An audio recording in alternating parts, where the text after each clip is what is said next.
ये एक बड़ा ही सुखद संयोग है। आज के प्रश्नकाल का पहला प्रश्न अंतरिक्ष के साथ संबंधित है और आज ही प्रातः 3:27 पर सुनीता विलियम जी का धरती पर लौटना हुआ है 300 दिन के बाद। और आपने देखा होगा कि कल ही मीडिया ने प्रधानमंत्री श्री नरेंद्र मोदी जी द्वारा लिखा हुआ एक पत्र जारी किया था, जिसमें उन्होंने सुनीता विलियम जी को संबोधित करते हुए उनकी सुरक्षित वापसी की कामना भी की थी और उन्हें भारत आने का निमंत्रण भी दिया था। इससे पहले उनका भारत आना जब सन 2007 में हुआ था तो उस समय भी उन्हें प्रधानमंत्री जी से भेंट करने का अवसर रहा जब वो गुजरात के मुख्यमंत्री थे।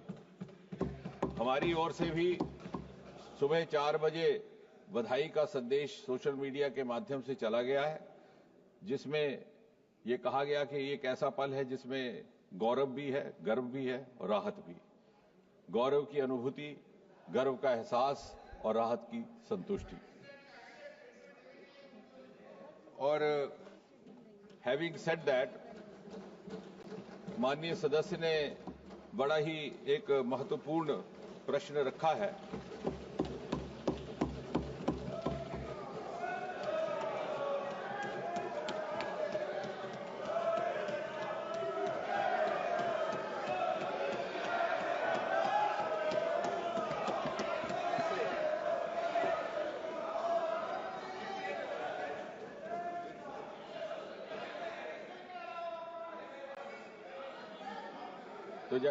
तो जैसा मैं कह रहा था कि कल ही मीडिया ने प्रधानमंत्री जी द्वारा लिखा हुआ वो पत्र जारी किया, जिसमें सुनीता जी की सुरक्षित वापसी की कामना भी थी और उनको भारत आने का निमंत्रण भी।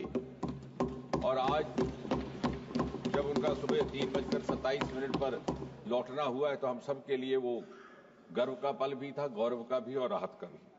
हैविंग सेड दैट, माननीय सदस्य ने एक बड़ा ही महत्वपूर्ण प्रश्न किया है जो कि भारत के आने वाले समय के अंतरिक्ष की मिशंस के साथ भी संबंधित है और उसकी जानकारी साझा करना हम सब के लिए महत्वपूर्ण भी है। चंद्रयान 4 जिसको लेकर के सदस्य ने बात रखी है कि उसका क्या महत्व रहेगा, उसका क्या उद्देश्य और लक्ष्य रहेगा। मूलतः तो वो सैंपल ले जाने के लिए है, लेकिन वो सारी वो प्रक्रियाएं अंजाम देगा, वो सारी एक्सरसाइजेस जो आने वाली हमारी मिशंस के लिए अनिवार्य रहेंगी।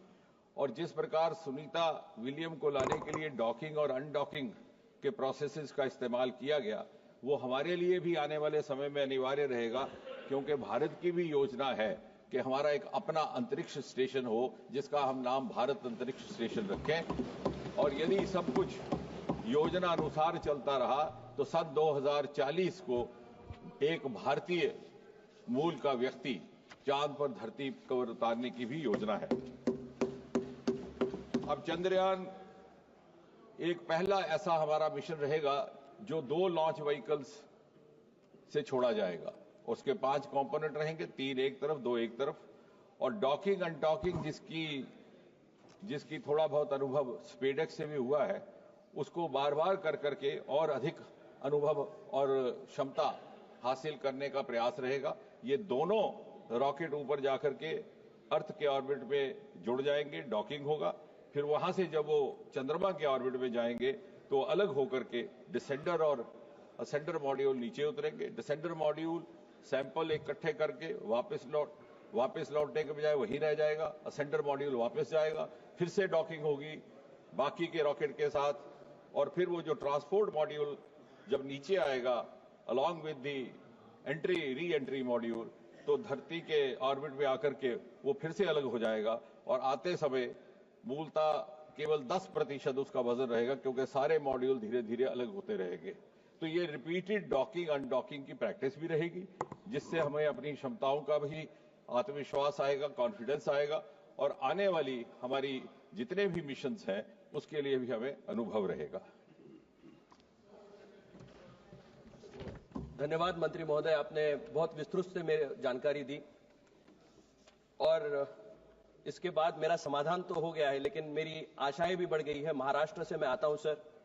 महाराष्ट्र में उपग्रह रिमोट सेंसिंग और डेटा विश्लेषण से संबंधित प्रौद्योगिकी और नवसंचार प्रणाली के विस्तार के माध्यम से महाराष्ट्र में कोई प्रोजेक्ट लॉन्च करने की संभावना है क्या? ये मेरा प्रश्न है।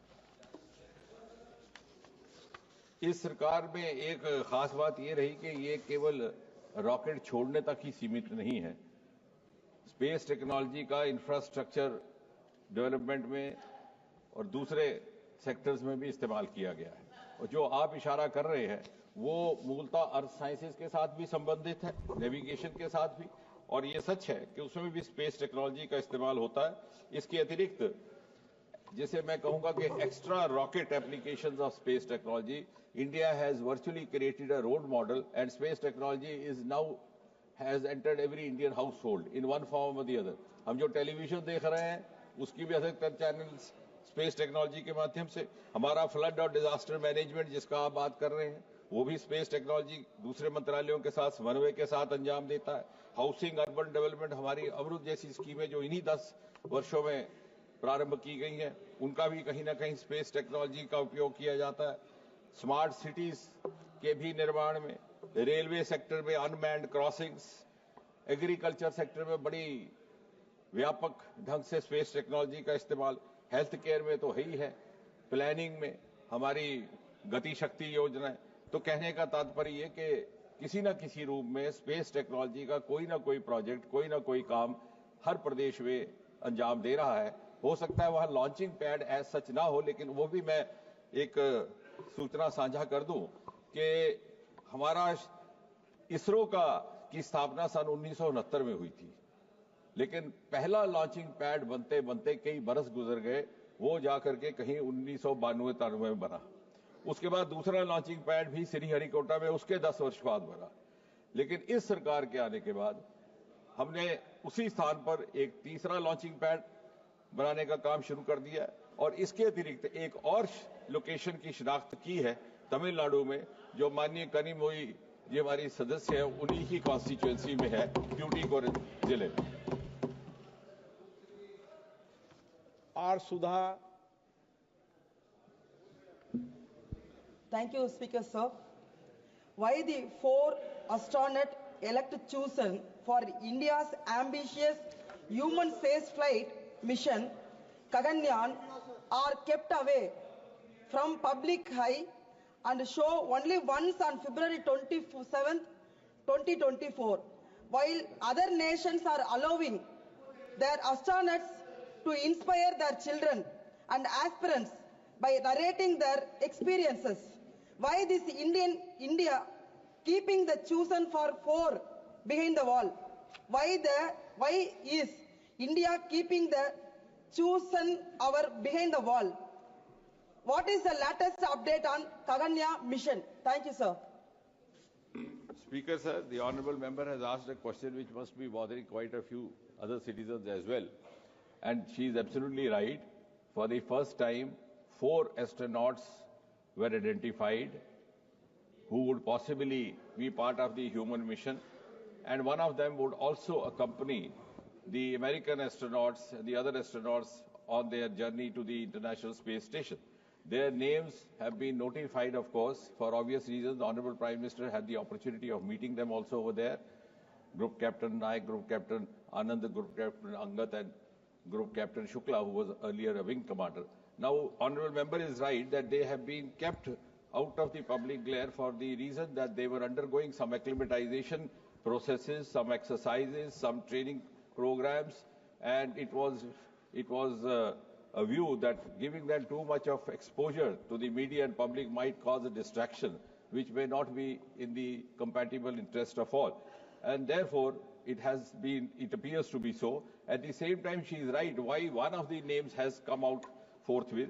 That is because of these 4, one had to accompany the mission to the International Space Station along with the astronauts from the other countries. And the chosen one was Wing Commander Shukla, who is now Group Captain Shukla, and that's how his name came to be little more widely known. And since he had the advantage of being the youngest